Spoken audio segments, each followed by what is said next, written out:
Hello friends, welcome to ILA classes, the school of competitive exams. ಇವತ್ತಿನ ಪ್ರಮುಖವಾದಂತಹ current affairs ಟಾಪಿಕ್ಗಳನ್ನು discuss ಮಾಡೋಣ. ಡಿಸ್ಕಷನನ್ನು ಪ್ರಾರಂಭ ಮಾಡುವುದಕ್ಕಿಂತ ಮುಂಚೆ ಕಳೆದ ಸೆಷನ್ನಲ್ಲಿ ಕೇಳಲಾದಂತಹ ಪ್ರಶ್ನೆಯ ಸರಿಯಾದ ಉತ್ತರವನ್ನು ಮೊದಲು ತಿಳಿದುಕೊಳ್ಳೋಣ.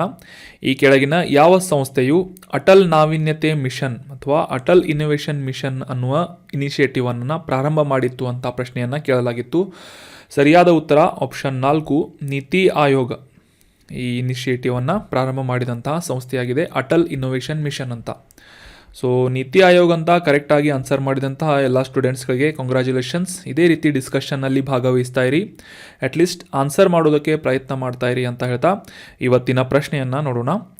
ಪ್ರತಿ ವರ್ಷ ಡಿಸೆಂಬರ್ 5ರಂದು ವರ್ಲ್ಡ್ ಸಾಯಿಲ್ ಡೇ ಅಥವಾ ವಿಶ್ವ ಮಣ್ಣಿನ ದಿನವನ್ನು ಆಚರಿಸಲಾಗುತ್ತದೆ. 2022ರ ಈ ವಿಶ್ವ ಮಣ್ಣಿನ ದಿನಾಚರಣೆಯ ಥೀಮ್ ಏನಾಗಿತ್ತು ಅಂತ ಪ್ರಶ್ನೆ ಇದ್ದು, option 1 protect soil for future ಅಂತ, option 2 soil where life begins ಅಂತ, option 3 save soil for sustainable development ಅಂತ, ಅಥವಾ option 4 soil where food begins ಅಂತ ಇದೆ. ಸೊ ಸರಿಯಾದ ಉತ್ತರವನ್ನು ಕಮೆಂಟ್ ಬಾಕ್ಸ್ನಲ್ಲಿ ಕಮೆಂಟ್ ಮಾಡಿ. ವಿಶ್ವ ಮಣ್ಣಿನ ದಿನಾಚರಣೆಯ 2022ರ ಆವೃತ್ತಿಯ ಈ ದಿನಾಚರಣೆಯ ಥೀಮ್ ಏನಾಗಿತ್ತು ಅಂತ ಪ್ರಶ್ನೆ ಇದ್ದು, ಸರಿಯಾದ ಉತ್ತರವನ್ನು ಕಮೆಂಟ್ ಬಾಕ್ಸ್ನಲ್ಲಿ ಕಮೆಂಟ್ ಮಾಡಿ. ಮುಂದಿನ ಸೆಷನ್ನಲ್ಲಿ ಕರೆಕ್ಟ್ ಆನ್ಸರನ್ನು ತಿಳಿದುಕೊಳ್ಳೋಣ. ILA ಕ್ಲಾಸಸ್ ಧಾರವಾಡನಲ್ಲಿ ಹೊಸ ಬ್ಯಾಚ್ಗಳು ಪ್ರಾರಂಭವಾಗ್ತಾ ಇವೆ. ಹೊಸ KAS, PSI, PC ಬ್ಯಾಚ್ಗಳು ಪ್ರಾರಂಭವಾಗ್ತಾ ಇದ್ದು, ಇಂಟ್ರೆಸ್ಟ್ ಇರುವಂತಹ ಅಭ್ಯರ್ಥಿಗಳು ILA ಕ್ಲಾಸಸ್ ಗಟ್ಟು ಸ್ಕ್ವೇರ್ ಬಿಲ್ಡಿಂಗ್ನ ಸಪ್ತಾಪುರ ಬ್ರಾಂಚ್ಗೆ ಭೇಟಿ ನೀಡುವುದರ ಮೂಲಕ ಅಡ್ಮಿಷನ್ ಮಾಡ್ಕೋಬಹುದು.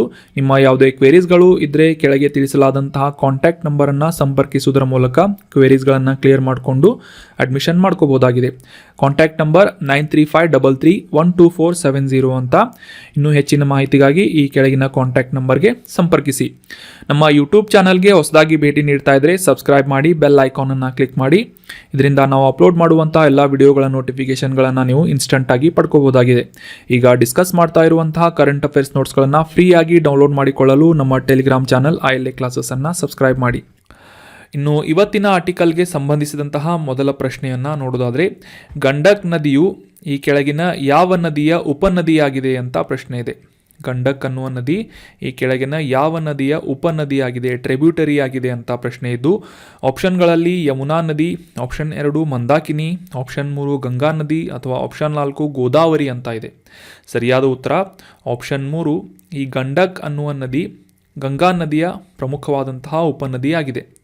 ಸೊ ಮೊದಲಿಗೆ ಕಾಂಟೆಕ್ಸ್ಟನ್ನು ಅರ್ಥ ಮಾಡ್ಕೊಳ್ಳೋದಾದರೆ, ನಮಗೆಲ್ಲ ಗೊತ್ತಿರುವ ಹಾಗೆ ಅಯೋಧ್ಯೆಯಲ್ಲಿ ರಾಮ ಮಂದಿರವನ್ನು ನಿರ್ಮಾಣ ಮಾಡ್ತಾ ಇದ್ದಾರೆ.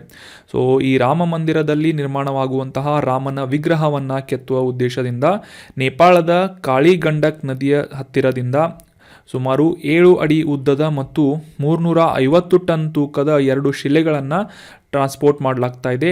ಈ ಒಂದು ನೇಪಾಳದಲ್ಲಿರುವಂತಹ ಜಾನಕಿ ದೇವಸ್ಥಾನ, ಜನಕ್ಪುರದಲ್ಲಿರುವಂತಹ ಜಾನಕಿ ದೇವಸ್ಥಾನದಿಂದ ಆ ಒಂದು ಪ್ರದೇಶದಿಂದ ಈ ಒಂದು ಶಿಲೆಗಳನ್ನು ಕಳಿಸಲಾಗ್ತಾ ಇದೆ ಅಂತ ನ್ಯೂಸ್ನಲ್ಲಿ ಬಂದಿತ್ತು. ಸೊ ಅದೇ ಒಂದು ಶಿಲೆಯಿಂದ ಈ ರಾಮನ ವಿಗ್ರಹವನ್ನು ಕೆತ್ತುವ ಒಂದು ಉದ್ದೇಶವನ್ನು ಇಟ್ಕೊಳ್ಳಲಾಗಿದೆ ಅಂತ ಈ ನೇಪಾಳದಲ್ಲಿನ ಈ ಜಾನಕಿ ದೇವಸ್ಥಾನದ ಅರ್ಚಕರಿಂದ ಹೇಳಲಾಗಿದೆ ಅಂತ ಒಂದು ಕಾಂಟೆಕ್ಸ್ಟ್ ನ್ಯೂಸ್ನಲ್ಲಿ ಬಂದಿತ್ತು. ಸೊ ಹೀಗಾಗಿ ಗಂಡಕ್ ನದಿ ನ್ಯೂಸ್ನಲ್ಲಿರುವುದರಿಂದ ಇದಕ್ಕೆ ಕುರಿತಾದಂತಹ ಪ್ರಮುಖ ಮಾಹಿತಿಗಳನ್ನು ಈ ಆರ್ಟಿಕಲ್ನಲ್ಲಿ ಡಿಸ್ಕಸ್ ಮಾಡೋಣ. ಈ ಗಂಡಕ್ ನದಿ ನೇಪಾಳ ಮತ್ತು ಭಾರತದಲ್ಲಿ ಹರಿಯುವಂತಹ ಪ್ರಮುಖವಾದಂತಹ ನದಿಯಾಗಿದೆ. ಈ ಗಂಡಕ್ ಅನ್ನುವ ನದಿ ನೇಪಾಳದ ಈ ತ್ರಿಸೂಲಿ ನದಿಯೊಂದಿಗೆ ಸಂಗಮವಾಗುವಂತಹ ಈ ಒಂದು ನದಿ ಮುಂದೆ ಕಾಳಿಗಂಡಕಿ ಅನ್ನುವ ಹೆಸರನ್ನು ಪಡೆದುಕೊಳ್ಳುತ್ತೆ. ಕಾಳಿಗಂಡಕಿ ಮತ್ತು ನಾರಾಯಣಿ ಎಂಬುವ ಹೆಸರನ್ನು ತೆಗೆದುಕೊಂಡು ಈ ಗಂಡಕ್ ನದಿ ಮುಂದೆ ಹರಿಯುತ್ತದೆ. ಭಾರತದಲ್ಲಿ ಗಂಗಾ ನದಿಯ ಉತ್ತರ ದಂಡೆಯ ಉಪನದಿಯಾಗಿ ಈ ಗಂಡಕ್ಕನ್ನು ಗುರುತಿಸಲಾಗುತ್ತೆ.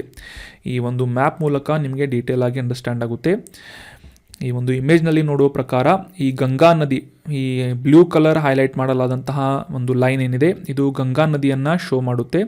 ಸೊ ಗಂಗಾ ನದಿ ಹರಿಯುವ ಒಂದು ಜಲಾನಯನ ಪ್ರದೇಶದಲ್ಲಿ ನೇಪಾಳದಿಂದ ಎಂಟರ್ ಆಗುವಂತಹ ಈ ಕಾಳಿಗಂಡಕಿ ನದಿ ಎನ್ನುವ ಈ ಒಂದು ನದಿ ಮುಂದೆ ಬಂದು ಈ ಪಟ್ನಾದ ಮುಂದೆ ಒಂದು ನಗರದಲ್ಲಿ ಅಥವಾ ಪಟ್ನಾದ ಸಮೀಪ ಈ ಒಂದು ಗಂಗಾ ನದಿಯನ್ನು ಸೇರಿಕೊಳ್ಳುವಂತಹ ಒಂದು ಮ್ಯಾಪನ್ನು ನಾವು ಕ್ಲಿಯರ್ ಆಗಿ ಅಂಡರ್ಸ್ಟ್ಯಾಂಡ್ ಮಾಡ್ಕೋಬೋದು ಈ ಇಮೇಜ್ನಲ್ಲಿ.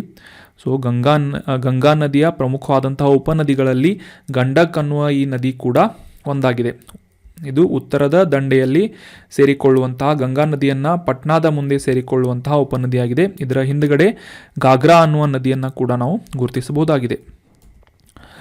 ಸೊ ಈ ಗಂಡಕ್ ನದಿಯ ಮುಖ್ಯ ಉಗಮ ಸ್ಥಾನವನ್ನು ನೋಡೋದಾದರೆ ನೇಪಾಳದ ಗಡಿಯ ಸಮೀಪದ ಟಿಬೇಟ್ನಲ್ಲಿ ಹುಟ್ಟುವಂತಹ ನದಿ ಗಂಡಕ್ ನದಿಯಾಗಿದೆ. ಸುಮಾರು ಸಮುದ್ರ ಮಟ್ಟದಿಂದ 7620 ಮೀಟರ್ ಎತ್ತರದಲ್ಲಿ ಈ ಗಂಡಕ್ ನದಿಯ ಉಗಮ ಸ್ಥಾನವನ್ನು ಟಿಬೇಟ್ ಅಥವಾ ನೇಪಾಳ ಪ್ರದೇಶದಲ್ಲಿ ನಾವು ಕಾಣಬಹುದಾಗಿದೆ. ನಂತರ ಇದು ನೇಪಾಳದಿಂದ ನೈಋತ್ಯಕ್ಕೆ ಹರಿಯುವ ಒಂದು ಪ್ರಮುಖವಾದಂತಹ ನದಿಯಾಗಿದ್ದು ಭಾರತಕ್ಕೆ ಎಂಟರ್ ಆಗುತ್ತೆ. ನಂತರದ ದಿನಗಳಲ್ಲಿ ಅಥವಾ ಮುಂದುವರೆದು ಉತ್ತರ ಪ್ರದೇಶದ ಬಿಹಾರ ಬಳಿ ಈ ಪಟ್ನಾದ ಬಳಿ ಈ ಗಂಗಾ ನದಿಯನ್ನು ಸೇರಿಕೊಳ್ಳುತ್ತೆ. ಇಂಡೋ ಗಂಗಾ ಬಯಲಿನ ಉದ್ದಕ್ಕೂ ಆಗ್ನೇಯಕ್ಕೆ ತಿರುಗುವಂತಹ ನದಿ ಈ ಗಂಡಕ್ ನದಿಯಾಗಿದೆ. So exam point of view important ಇರೋದೇನು ಅಂತಂದರೆ ಈ ಗಂಡಕ್ ನದಿ ಯಾವ ನದಿಯ ಉಪನದಿಯಾಗಿದೆ ಅನ್ನೋದು ಗಂಗಾ ನದಿಯ ಉತ್ತರ ದಂಡೆಯ ಒಂದು ಉಪನದಿ ಗಂಡಕ್ ನದಿಯಾಗಿದೆ. ಮತ್ತು ಇದು ಉಗಮವಾಗುತ್ತದೆ ಎಲ್ಲಿ ಅಂತ ಏನಾದರೂ ಕೇಳಿದರೆ ನೇಪಾಳದಲ್ಲಿ, ಭಾರತದಲ್ಲಿ ಅಲ್ಲ, ನೇಪಾಳದಲ್ಲಿ ಹುಟ್ಟಿಕೊಂಡು ನಂತರ ಇದು ಭಾರತದತ್ತ ಹರಿಯುತ್ತದೆ. ಮುಂದೆ ಗಂಗಾ ನದಿ ಏನಿದೆ, ಗಂಗಾ ನದಿಯನ್ನು ಪಟ್ನಾದ ಸಮೀಪದಲ್ಲಿ ಬಂದು ಗಂಡಕ್ ನದಿ ಸೇರಿಕೊಳ್ಳುತ್ತೆ. ಗಂಡಕ್ ನದಿ ಇದು ಗಂಗಾ ನದಿಯ ಪ್ರಮುಖವಾದಂತಹ ಉಪನದಿಯಾಗಿದೆ. ಸೊ ಈ ನೇಪಾಳದಲ್ಲಿ ಹರಿಯುವಂತಹ ಈ ನದಿಯ ಉದ್ದಕ್ಕೂ ಸಾಕಷ್ಟು ಜಲವಿದ್ಯುತ್ ಯೋಜನೆಗಳನ್ನು ನಿರ್ಮಾಣ ಮಾಡಲಾಗಿದೆ ಅಂತ ಈ ಗಂಡಕ್ ನದಿ ಕುರಿತಾದಂತಹ ಇನ್ಫಾರ್ಮೇಷನನ್ನು ನಾವು ಡಿಸ್ಕಸ್ ಮಾಡಿದ್ವಿ. ಸೊ ಇನ್ನು ಮುಂದಿನ ಪ್ರಶ್ನೆಯನ್ನು ನೋಡೋಣ. ಈ ಮಾಯನ್ ಅನ್ನುವ ನಾಗರಿಕತೆಯನ್ನು ನೀವು ಹಿಸ್ಟ್ರಿಗಳಲ್ಲಿ ಓದಿರ್ತೀರಿ, ಹಿಸ್ಟ್ರಿ ಸಿಲೆಬಸ್ನಲ್ಲಿ. ಸೊ ಈ ಮಾಯನ್ ನಾಗರಿಕತೆ ಹುಟ್ಟಿದ್ದು ಎಲ್ಲಿ ಅಥವಾ ಈ ಒಂದು ನಾಗರಿಕತೆಗೆ ಸಂಬಂಧಿಸಿದಂತಹ ಜನ ವಾಸಿಸುತ್ತಿದ್ದು ಎಲ್ಲಿ ಅಂತ ಪ್ರಶ್ನೆ ಇದ್ದು, ಆಪ್ಷನ್ಗಳಲ್ಲಿ ಆ್ಯಂಡೀಸ್ ಪರ್ವತಗಳಿಂದ ಈ ದಕ್ಷಿಣ ಅಮೇರಿಕಾ ಪ್ರದೇಶದಲ್ಲಿ ಮಾಯನ್ ನಾಗರಿಕತೆ ಬೆಳೆದಿತ್ತು ಅಂತ ಆಪ್ಷನ್ ಇದೆ. ಆಪ್ಷನ್ 2 ಈ ಟೆಕ್ಸಾಕೋ ಅನ್ನುವ ದ್ವೀಪಗಳ ಸುತ್ತ ಮಾಯನ್ ನಾಗರಿಕತೆ ಪ್ರಬುದ್ಧತೆಯನ್ನು ಪಡೆದಿತ್ತು ಅಂತ ಇದೆ. ಆಪ್ಷನ್ 3 ಯುಕಾಟಾನ್ ಅನ್ನುವ ಪರ್ಯಾಯ ದ್ವೀಪದ ಸುತ್ತ ಈ ಮಾಯನ್ ನಾಗರಿಕತೆ ಬೆಳೆದಿತ್ತು ಅಂತ. ಆಪ್ಷನ್ 4 ಮೆಕ್ಸಿಕೋದ ಕೇಂದ್ರ ಕಣಿವೆಯಲ್ಲಿ ಮಾಯನ್ ನಾಗರಿಕತೆ ಬೆಳೆದಿತ್ತು ಅಂತ ಇದೆ. ಸೊ ಸರಿಯಾದ ಉತ್ತರ ಆಪ್ಷನ್ 3 ಈ ಯುಕಾಟಾನ್ ಅನ್ನುವ ಪರ್ಯಾಯ ದ್ವೀಪದ ಪ್ರದೇಶದಲ್ಲಿ ಈ ಮಾಯನ್ ನಾಗರಿಕತೆ ಪ್ರಬುದ್ಧತೆಯನ್ನು ಪಡೆದಿತ್ತು. So option 3 is right answer. So ಈ ಮಾಯನ್ ನಾಗರಿಕತೆ ನ್ಯೂಸ್ನಲ್ಲಿ ಯಾಕೆ ಇತ್ತು ಅಂತ ಕರೆಕ್ಟಾಗಿ ಅಂಡರ್ಸ್ಟ್ಯಾಂಡ್ ಮಾಡ್ಕೊಳ್ಳೋದಾದರೆ, ಈ ಸೆಂಟ್ರಲ್ ಅಮೇರಿಕಾ ಪ್ರದೇಶದಲ್ಲಿ ಅಂದರೆ ಮಧ್ಯ ಅಮೇರಿಕಾದ ಪ್ರದೇಶದಲ್ಲಿ ಗ್ವಾಟೆಮಾಲಾ ಅನ್ನುವ ದೇಶ ಬರುತ್ತದೆ. ಆ ಒಂದು ಪ್ರದೇಶದಲ್ಲಿ ಅಂದರೆ ಉತ್ತರ ಗ್ವಾಟೆಮಾಲಯದಲ್ಲಿ ಈ ಗಾಳಿಯಿಂದ ಸಮೀಕ್ಷೆಯನ್ನು ಮಾಡುವಂತಹ ಸಂದರ್ಭದಲ್ಲಿ ಮಾಯನ್ ನಾಗರಿಕತೆಗೆ ಸಂಬಂಧಿಸಿದಂತಹ ಕೆಲವೊಂದಿಷ್ಟು ಅವಶೇಷಗಳನ್ನು, ಆ ಮಾಯನ್ ನಾಗರಿಕತೆಗೆ ಸಂಬಂಧಪಟ್ಟಂತಹ ಪಟ್ಟಣದ ಅವಶೇಷಗಳನ್ನು ಸಂಶೋಧಕರಿಂದ ಕಂಡುಹಿಡಿಯಲಾಗಿದೆ ಅಂತ ರೀಸೆಂಟಾಗಿ ನ್ಯೂಸ್ನಲ್ಲಿ ಬಂದಿತ್ತು. ಸೊ ಹೀಗಾಗಿ ಈ ಮಾಯನ್ ನಾಗರಿಕತೆಗೆ ಸಂಬಂಧಿಸಿದಂತಹ ಪ್ರಮುಖವಾದಂತಹ ಅಂಶಗಳನ್ನು ಈ ಆರ್ಟಿಕಲ್ನಲ್ಲಿ ಡಿಸ್ಕಸ್ ಮಾಡೋಣ. ಸೊ ಮುಖ್ಯವಾಗಿ ಈ ಮೆಸೋ ಅಮೇರಿಕಾದ ನಾಗರಿಕತೆಗಳಲ್ಲಿ ಹೆಚ್ಚು ಪ್ರಸಿದ್ಧಿಯನ್ನು ಪಡೆದಂತಹ ನಾಗರಿಕತೆ ಈ ಮಾಯನ್ ನಾಗರಿಕತೆ ಇದೆ. ಸೊ ಸಾಮಾನ್ಯವಾಗಿ ಈ ಒಂದು ಸಂಶೋಧಕರಿಂದ ಬಂದಂತಹ ಮಾಹಿತಿಯ ಪ್ರಕಾರ ಕ್ರಿಸ್ತಪೂರ್ವ 2600ನೇ ವರ್ಷದಿಂದ ಬೆಳೆದು ಬಂದಂತಹ ನಾಗರಿಕತೆ ಮಾಯನ್ ನಾಗರಿಕತೆ ಆಗಿದೆ. ಅದರಲ್ಲೂ ಕೂಡ ಈ ಯುಕಾಟಾನ್ ಪರ್ಯಾಯ ದ್ವೀಪದಲ್ಲಿ ಅಥವಾ ಯುಕಾಟಾನ್ ಪೆನಿನ್ಸುಲಾದಲ್ಲಿ ಹುಟ್ಟಿಕೊಂಡಂತಹ ನಾಗರಿಕತೆ ಮಾಯನ್ ನಾಗರಿಕತೆ ಇದೆ. ಸೊ ಯುಕಾಟಾನ್ ಪ್ರದೇಶ ಅಂತಂದರೆ ಈ ದಕ್ಷಿಣ ಮೆಕ್ಸಿಕೋ, ಗ್ವಾಟೆಮಾಲಾ ದೇಶ ಆಗಿರ್ಬೋದು, ಉತ್ತರ ಬೆಲೀಜ್ ಆಗಿರ್ಬೋದು, ಪಶ್ಚಿಮ ಹೊಂಡುರಾಸ್ ಆಗಿರ್ಬೋದು, ಈ ರೀತಿಯಾದಂತಹ ಸಾಕಷ್ಟು ದೇಶಗಳಲ್ಲಿ ಪ್ರಬುದ್ಧತೆಯನ್ನು ಬೆಳೆದಂತಹ ಈ ಒಂದು ನಾಗರಿಕತೆ ಮಾಯನ್ ನಾಗರಿಕತೆ ಆಗಿದೆ. ಇದರ ಒಂದು ಪ್ರಾಮುಖ್ಯತೆ ಹೆಚ್ಚಾದಂತಹ ವರ್ಷ ಯಾವುದು ಅಂತಂದರೆ ಕ್ರಿಸ್ತಶಕ 250ರ ಸುಮಾರಿಗೆ ಈ ಒಂದು ಮಾಯನ್ ನಾಗರಿಕತೆ ಪ್ರಬುದ್ಧವಾಗಿ ಬೆಳೆದಿತ್ತು. ಸೊ ಹಿಂದಿನ ಈ ಒಂದು ನಾಗರಿಕತೆಯ ಅನುವಂಶಿಕಗಳು ಅಂದರೆ ಈ ಮಾಯನ್ ನಾಗರಿಕತೆಗೆ ಸಂಬಂಧಿಸಿದಂತಹ ಪ್ರಮುಖ ವಿಶೇಷತೆಗಳನ್ನು ತಿಳ್ಕೊಳ್ಳೋದಾದರೆ, ಈ ಹಿಂದಿನ ನಾಗರಿಕತೆಗಳ ಅನುವಂಶಿಕ ಆವಿಷ್ಕಾರಗಳನ್ನು ಮಾಡುವುದಾಗಿರ್ಬೋದು ಮತ್ತು ಈ ಕಲ್ಪನೆಗಳ ಮೇಲೆ ನಿರ್ಮಿಸಿದಂತಹ ಖಗೋಳಶಾಸ್ತ್ರದ ಮಾಹಿತಿಗಳನ್ನು ರೆಕಾರ್ಡ್ ಮಾಡುವುದಾಗಿರ್ಬೋದು ಮತ್ತು ಕ್ಯಾಲೆಂಡರ್ ವ್ಯವಸ್ಥೆಯನ್ನು ಹೊಂದಿದಂತಹ ನಾಗರಿಕತೆ ಮಾಯನ್ ನಾಗರಿಕತೆ ಆಗಿದೆ. ಅಷ್ಟೇ ಅಲ್ಲದೆ ಚಿತ್ರಲಿಪಿ ಬರವಣಿಗೆಯನ್ನು ಕೂಡ ಅಭಿವೃದ್ಧಿಪಡಿಸಿದಂತಹ ಶ್ರೇಯ ಈ ಮಾಯನ್ ನಾಗರಿಕತೆಗೆ ಹೋಗುತ್ತದೆ. ಈ ನಾಗರಿಕತೆಯ ಸಂದರ್ಭದಲ್ಲಿ ಪಿರಾಮಿಡ್ಗಳ ಮೇಲೆ ನಿರ್ಮಿಸಲಾದಂತಹ ದೇವಾಲಯಗಳು, ಅಂದರೆ ದೇವಾಲಯಗಳನ್ನು ಹೊಂದಿದಂತಹ ಪಿರಾಮಿಡ್ಗಳಾಗಿರ್ಬೋದು, ಅರಮನೆಗಳಾಗಿರ್ಬೋದು, ವೀಕ್ಷಣಾಲಯಗಳ, ಅಂದರೆ ಆಲ್ರೆಡಿ ಡಿಸ್ಕಸ್ ಮಾಡಿದ ಹಾಗೆ ಈ ಖಗೋಳಶಾಸ್ತ್ರಕ್ಕೆ ಸಂಬಂಧಿಸಿದಂತಹ ಕೆಲವೊಂದಿಷ್ಟು ವೀಕ್ಷಣೆಗಳನ್ನು, ಅಬ್ಸರ್ವೇಷನನ್ನು ಮಾಡುವುದಕ್ಕಾಗಿ ವೀಕ್ಷಣಾಲಯಗಳನ್ನು ಕೂಡ ನಿರ್ಮಾಣ ಮಾಡಲಾಗಿತ್ತು. ಮತ್ತು ವಿದ್ಯುಕ್ತವಾಗಿ ಹೆಚ್ಚು ಪ್ರಬುದ್ಧವಾದಂತಹ ಒಂದು ವಾಸ್ತುಶೈಲಿಯ ಶಿಲ್ಪಕಲೆಗಳನ್ನು ನಿರ್ಮಾಣ ಮಾಡಿದಂತಹ ಒಂದು ನಾಗರಿಕತೆ ಮಾಯನ್ ನಾಗರಿಕತೆ ಆಗಿದೆ. ಸೊ ಇಲ್ಲಿ ಇನ್ನೊಂದು ವಿಶೇಷವಾದಂತಹ ಗಮನಿಸಬಹುದಾದಂತಹ ಮಾಹಿತಿ ಏನು ಅಂತಂದರೆ, ಲೋಹದ ಉಪಕರಣಗಳ ಸಹಾಯವಿಲ್ಲದೆ ಈ ಮಾಯನ್ ನಾಗರಿಕತೆ ಒಂದು ವಾಸ್ತುಶೈಲಿಗಳನ್ನು ಅಥವಾ ಕಲಾಕೃತಿಗಳನ್ನು ನಿರ್ಮಾಣ ಮಾಡಿತ್ತು. ಇನ್ನು ಈ ಒಂದು ಮಾಯನ್ ನಾಗರಿಕತೆಯಲ್ಲಿ ಪ್ರಮುಖವಾಗಿ ಕಂಡುಬರುವಂತಹ ಒಂದು ವ್ಯವಸಾಯದ ಪದ್ಧತಿ ಏನಿದೆ ಸಾಕಷ್ಟು ಪ್ರಬುದ್ಧತೆಯನ್ನು ಪಡೆದಿತ್ತು. ಹೀಗಾಗಿ ಆ ಒಂದು ಸಮಯದಲ್ಲಿ ನುರಿತ ರೈತರನ್ನು ನಾಗರಿಕತೆಯ ಜನರಲ್ಲಿ ನಾವು ಕಾಣಬಹುದಾಗಿದ್ದು, ಉಷ್ಣವಲಯದ ಮಳೆಕಾಡಿನ ದೊಡ್ಡ ಭಾಗಗಳನ್ನು ತೆರವುಗೊಳಿಸಿ ವ್ಯವಸಾಯವನ್ನು ಮಾಡಲಾಗುತ್ತಿತ್ತು. ಅಂತರ್ಜಲದ ಕೊರತೆ ಇರುವಂತಹ ಪ್ರದೇಶಗಳಲ್ಲಿ ಈ ಮಳೆ ನೀರಿನ ಸಂಗ್ರಹದ ಉದ್ದೇಶಕ್ಕಾಗಿ ಭೂಗತ ಜಲಾಶಯಗಳನ್ನು ಕೂಡ ನಿರ್ಮಾಣ ಮಾಡಿದಂತಹ ಒಂದು ಶ್ರೇಯ ಈ ಮಾಯನ್ ನಾಗರಿಕತೆಗೆ ಹೋಗುತ್ತೆ. ಸೊ ನಂತರ ಈ ಮಾಯನ್ ಕಾಡುಗಳಲ್ಲಿ ಅಂಜೂರದ ಮರಗಳ ಒಳತೊಗಟೆಯಿಂದ ಕಾಗದವನ್ನು ತಯಾರು ಮಾಡಿ ಆ ಕಾಗದವನ್ನು ಪುಸ್ತಕಗಳ ರೀತಿಯಾಗಿ ನಿರ್ಮಾಣ ಮಾಡಿ ಅವುಗಳ ಮೇಲೆ ಚಿತ್ರಲಿಪಿಗಳನ್ನು ಬರೆಯಲಾಗುತ್ತಿತ್ತು. ಸೊ ಇವುಗಳನ್ನು ಅವರು ಕೋಡ್ಸ್ ಅಂತ ಕರಿತಾ ಇದ್ರು. ನಂತರ ಸುಮಾರು ಕ್ರಿಸ್ತಶಕ 900ನೇ ಶತಮಾನದ ಅವಧಿಗೆ ಈ ಒಂದು ಮಾಯನ್ ನಾಗರಿಕತೆ ಅವನತಿಯನ್ನು ಹೊಂದಿತು ಅಂತ ರೆಕಾರ್ಡ್ಸ್ಗಳಲ್ಲಿ ಹೇಳಲಾಗಿದೆ. So that was about short information of Mayan ನಾಗರಿಕತೆ.